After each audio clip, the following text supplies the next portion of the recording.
Bismillahirrahmanirrahim. Today we are going to start a new chapter and the last chapter of your course, that is testing of hypothesis. So what is testing of hypothesis and why we are going to study this chapter?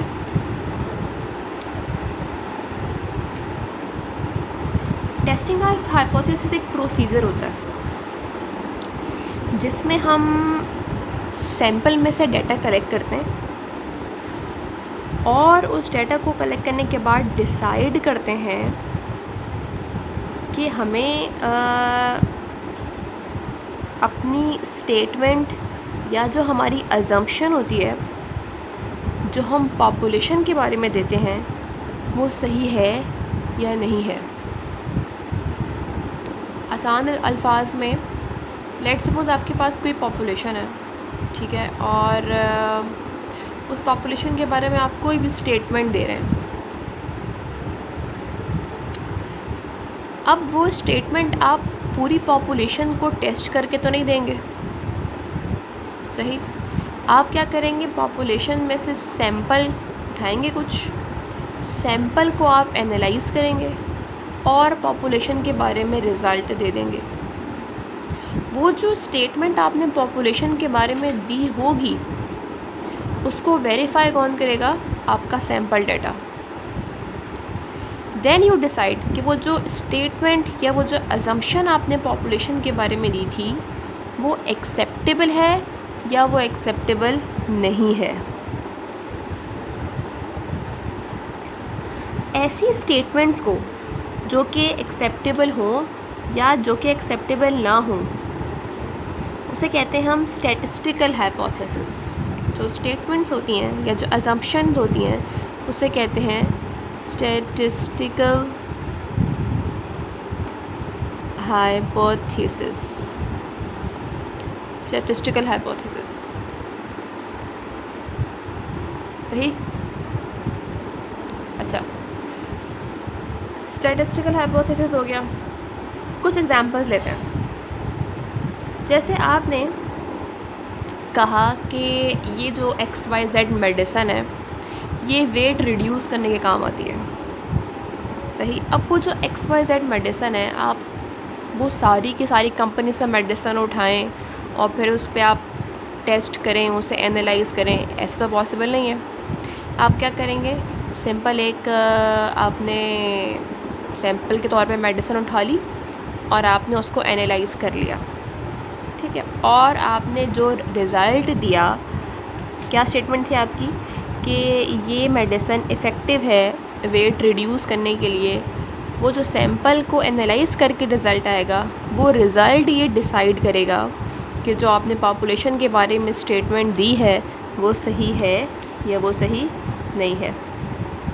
या आपने कोई भी electronic चीज़ ख़रीदी, उस पर आपने ये कहा कि ये वाला जो इलेक्ट्रॉनिक कंपोनेंट है ये ज़्यादा बेटर है as compared to this electronic component, सही।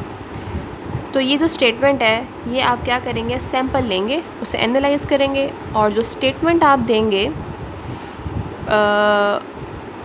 बताएंगे कि स्टेटमेंट ट्रू है या फॉल्स है पॉपुलेशन के बारे में, उसे सैंपल से एनालाइज करके बताया जाएगा।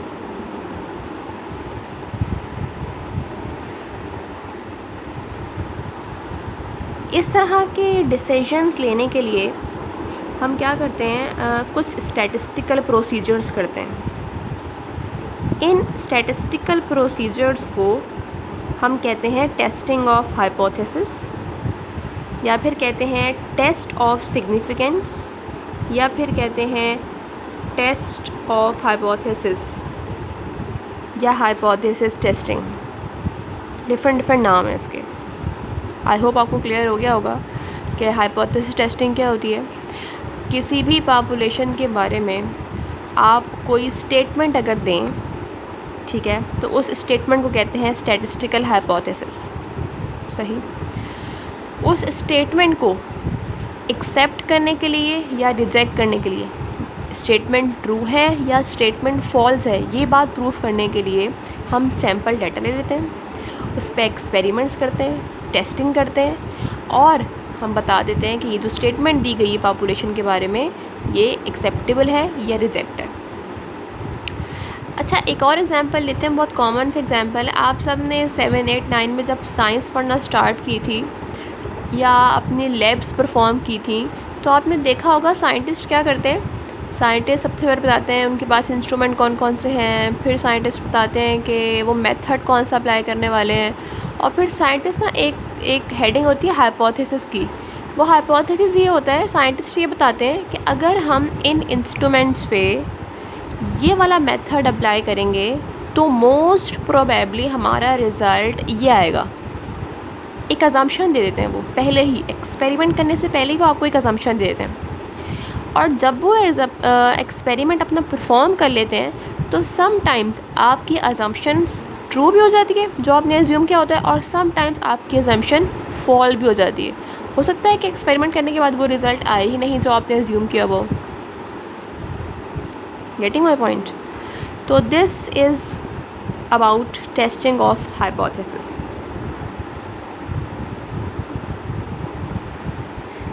जितने भी बड़े बड़े डिसीजन मेकर्स होते हैं, जो बिजनेसमैन होते हैं, जो इंडस्ट्रियलिस्ट होते हैं, वो इस टेक्निक को यूज़ करते हैं और उन्हें इस टेक्निक पे बहुत अच्छी कमांड भी होती है।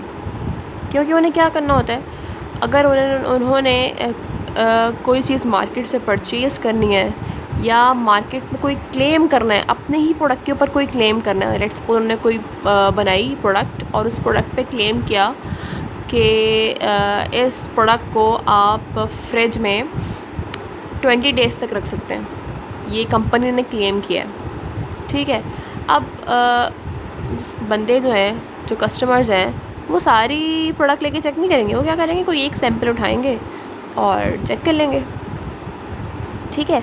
या उस कंपनी के ही अंदर जो आपके फार्मालिस्ट होते हैं, फार्मिस्ट क्या करेंगे, आपकी ने जो भी प्रोडक्ट बनाई है उससे टेस्टिंग के लिए उठा लेंगे सैम्पल्स और उससे टेस्ट कर लेंगे और बता देंगे कि ये जो स्टेटमेंट दी गई है कि आप इस प्रोडक्ट को 20 डेज़ तक फ्रिज में रख सकते हैं, ये ट्रू है या नहीं है। सही हो गया क्लास? तो this is about testing of hypothesis और इसकी रियल लाइफ एग्जांपल भी मैंने आपसे शेयर कर ली है। Before going to start this chapter, इस चैप्टर की थ्योरी है, इस चैप्टर की थ्योरी को समझना बहुत ज़रूरी है। अगर आप लोग थ्योरी नहीं समझेंगे तो आप लोगों को ये चैप्टर समझ में नहीं आएगा। So now I am going to tell about techniques and basic concepts of this chapter.